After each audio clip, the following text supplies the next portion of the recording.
About the control panel, you can see, my friend, it's very multifunction. You can see here, it's the name of your design. X, Y direction, X, Y angle. The IP address of this control panel. Time. Stitches. This is the total stitches, and the left side is the stitches have been done. Also, you can see the real-time stitches on the control panel.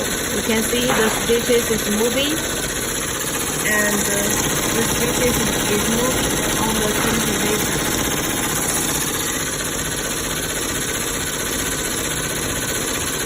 The XY direction is changing.